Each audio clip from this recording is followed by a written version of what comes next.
Beautiful souls, कैसे हो आप लोग। वेलकम है आपका पीसफुल प्योरली सोल्स चैनल पर।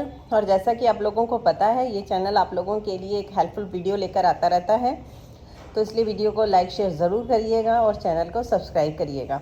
आज मैं कुछ चीज़ें आप लोगों के साथ शेयर कर रही हूँ, ऐसी चीज़ें कि कैसे मैंने चीज़ों को ईजी तरीके से मैनिफेस्ट करना सीखा, और जो मैं जब किसी को सेशन देती हूँ तो उनको भी उसी तरीके से सिखाती हूँ।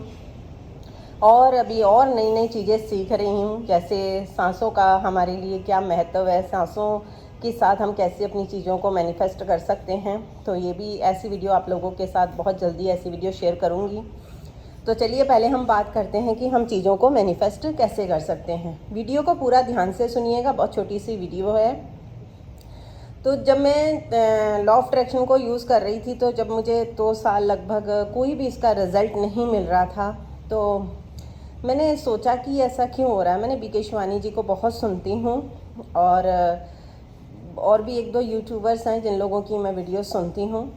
तो वहाँ से क्या हुआ कि मुझे इतना पता चल गया था कि जो हमारा माइंड है यही चीज़ों को अट्रैक्ट करता है, यानी कि हमारे माइंड में जो सारा दिन चल रहा है अंदर, वही चीज़ें हमारी लाइफ में अट्रैक्ट हो रही हैं। क्योंकि मैं सेल्फ टॉक नहीं करती थी, मैं इसलिए आपको कई बार वीडियो में बताती रहती हूँ कि सेल्फ टॉक करना क्यों ज़रूरी है।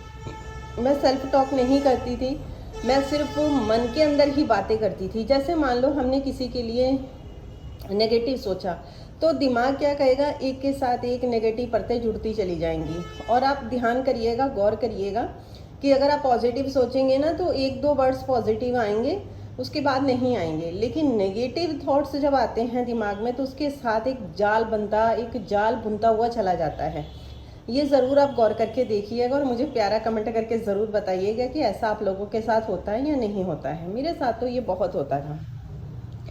अब जब सारी चीज़ें पता चलने लग गई कि भाई जो भी करता धरता है हमारा ही है, क्योंकि सोल जो होती है उसने तो एक जन्म नहीं ले रखा होता है, कई जन्म ले रखे होते हैं। अब हर जन्म में क्या कर्मा लिखा होता है। अब कई लोगों को तो हर किसी को तो अपना पिछला जन्म याद नहीं होता है ना। कई लोग तो पास्ट रफी करा लेते हैं, लेकिन हर कोई नहीं कराता, और इन चीज़ों को कई लोग मानते भी नहीं हैं।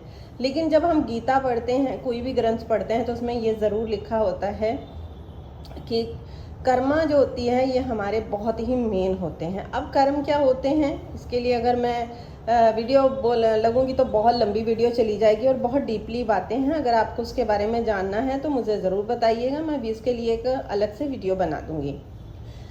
तो जब मेरी चीज़ें मैनिफेस्ट नहीं हो रही थी, तो मैंने क्या किया, अपने माइंड को चेंज करना शुरू किया। क्योंकि मेरे माइंड में जो चीज़ें चल रही थी, मैंने सबसे पहले खुद से एक वादा करना शुरू किया। मैंने एकदम वादा नहीं किया, क्योंकि मुझे पता था कि जो इतने टाइम का लंबा पैटर्न बना हुआ है उसको इतनी जल्दी ब्रेक नहीं किया जा सकता। धीरे धीरे उसको ब्रेक करूँगी ताकि मैं भी परेशान ना हूँ और मेरी चीज़ें भी मैनिफेस्ट हो जाएं। तो मैंने उनको हल्के हल्के ब्रेक डाउन करना शुरू किया। कैसे किया, क्योंकि मेरे को पता था मेरे थॉट्स ऐसे चल रहे हैं, और जब ये चीज़ें पता चल रही थी कि जो हमारे अंदर होता है वही हमें बाहर दिखता है, ये चीज़ें क्लियर होने लग गई थी। तो मैंने धीरे धीरे अपने ऊपर काम करना शुरू किया, अपने माइंड को बदलना शुरू करा। जब भी मेरे अंदर कोई नेगेटिव थॉट आता था, तो मैं उसी टाइम कहती थी कि ये मेरे लिए क्या, जो थॉट मैंने अभी सोचा है ये मेरे लिए क्या ज़रूरी था, कितना ज़रूरी था मेरे लिए, कितने % ज़रूरी था। मैं अपने आप से सवाल करती थी, और आज भी करती हूँ। कहीं अभी ये नहीं है कि अभी हमारे माइंड में नहीं आता है, कभी कभी आ जाते हैं। तो मैं हमेशा अपने लिए यही बोलती थी कि जो मैंने अभी थॉट मेरे दिमाग में आया वो मेरे लिए कितना ज़रूरी है। क्या उससे मेरी हेल्थ अच्छी होगी, क्या मेरा उससे मेंटली मैं स्ट्रॉन्ग हो पाऊँगी, या मैं इमोशनली स्ट्रॉन्ग हो पाऊँगी। जब मुझे उसके नंबर खुद को देने पड़ते थे तो ज़ीरो आता था कि नहीं यार, इससे तो मेरा कुछ भी नहीं होने वाला, ना मेरा मेंटल हेल्थ अच्छी होने वाली है, ना मेरा फिज़िकल, मतलब यहाँ तो मैं लॉस में जा रही हूँ। तो फिर मैंने क्यों सोचा, ये अपने आप से क्वेश्चन करती थी, क्यों सोचा फिर मैंने। तो फिर मुझे होता था कि नहीं, जब मेरे को कोई चीज़, अगर मान लो हम हेल्दी चीज़, ऐसा तो है नहीं हम कुछ भी खा लेते हैं ना, हमको भी चीज़ है, जैसे मान लो दूध में अगर मक्खी पड़ गई, तो क्या हम दूध मक्खी समेत पी लेंगे? नहीं, हम नहीं पिएंगे। अगर कोई चीज़ अगर खाने में गिर जाती है जहरीली, तो क्या हम वो खाना खाते हैं? नहीं खाते हैं ना, उसको क्या करते हैं, हम खाने को डिस्ट्रॉय कर देते हैं। ऐसे ही हमारे थॉट्स होते हैं, जो थॉट्स हमारे मतलब के नहीं हैं। हमें पता है कि हम किसी पर्सन के लिए या हम किसी एसपी के लिए, या फिर हम किसी ऐसे फ्रेंड के लिए, या हमारे किसी नेबर के साथ हमारा कोई प्रॉब्लम चल रही है, चैलेंजेस चल रहा है, या जॉब के लिए या मनी के लिए हमारे अंदर जो थॉट आ रहे हैं, तो वो एक किसके समान है, जहर के समान, यानी कि वो हमारे लिए नुकसान दे रहे हैं। तो मैं इन चीज़ों को देखते हुए उन चीज़ों को रोकती थी कि नहीं, अगर ये चीज़ तूने ली तो ये तुझे नुकसान करेगी। तो मैं वहाँ से हटा लेती थी अपने आप को। इससे क्या हुआ कि जो माइंड था वो धीरे धीरे, दिमाग जो था ना वो मेरे काबू में आना शुरू हो गया। क्योंकि कहते हैं ना, अगर आपने माइंड को अपने अंडर कर लिया, अगर आप अपने दिल दिमाग को अपने अंडर कर लेते हैं, तो आप बहुत जल्दी चीज़ों को मैनिफेस्ट करते हैं। मैनिफेस्ट कैसे करते हैं?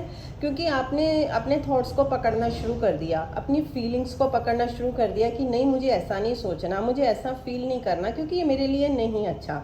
लेकिन उसको अपने ऊपर ना ज़बरदस्ती नहीं करना। मैंने अपने ऊपर कोई ज़बरदस्ती नहीं करी थी। अगर मेरे को किसी पर्सन ने मेरे साथ बहुत गलत किया, मुझे पता है कि उस इंसान ने मेरे साथ गलत, इतना बड़ा गलत किया है कि मैं उसको माफ़ नहीं कर सकती, तो मैंने उसको ये नहीं बोला कि मैं इसको फॉरगिव करती हूँ अभी और मैं आगे बढ़ जाती हूँ। नहीं, मैंने उसको धीरे धीरे अपने थॉट्स से निकालना शुरू किया कि जो मेरे दिमाग में उसके लिए विचार चल रहे हैं, उन विचारों से तो पहले मैं उस पर्सन को हटाऊँ।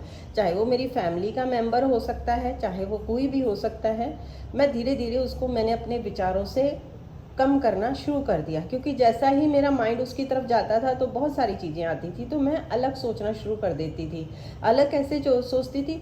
अपोजिट, कि यार ये चीज़ मेरे लिए अच्छी नहीं है। क्योंकि अगर कोई बंदा आपकी केयर नहीं करता और आप उसके लिए और ज़्यादा गलत सोच रहे हैं, तो इसका मतलब है कि वो तो केयर, तो जो उसने करना है वो आपके साथ कर रहा है, लेकिन आप उससे भी ज़्यादा अपने साथ गलत कर रहे हैं।